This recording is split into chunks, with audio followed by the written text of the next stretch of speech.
মুরগির বুকের মাংস ভেজে রেখেছিলাম অনেকক্ষণ, নর্মাল হয়েছে। তো ভাবছি এটাকে আমরা নর্মাল মুরগি যেভাবে রান্না করি ওভাবেই রান্না করব। গ্রিল করলে যদিও খুব মজা হতো, কিন্তু কি আর করার, সিদ্ধান্ত নিয়ে ফেলেছি, এটাই করব। এবার কেটে নেওয়ার পালা। হাড্ডি না থাকলে কাটাটা একটু ইজি, আরাম লাগছে কেটে। একটু গল্প করি আপনাদের সাথে।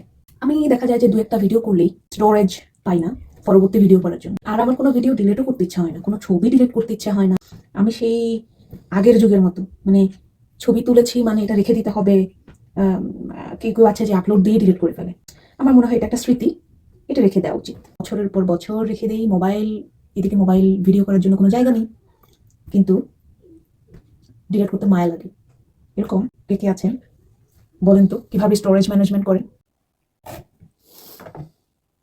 পেঁয়াজ কাটার সময় মানে একদম চোখ এত জলে, এত এক্সেসিভ কেন জলে আমি জানি না। তো রান্না তো সেরকম দেখানোর কিছু নেই, কারণ আমি মুরগি রান্না অলরেডি দেখিয়েছি এবং সেম স্টাইলই রান্না করব।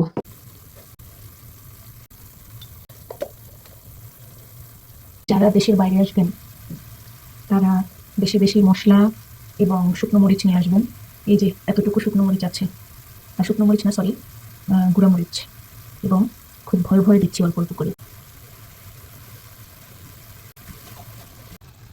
গুঁড়ো মরিচের উপর চাপ কমানোর জন্য যে এইভাবে শুকনো কাঁচামরিচ ইউজ করতে হয়।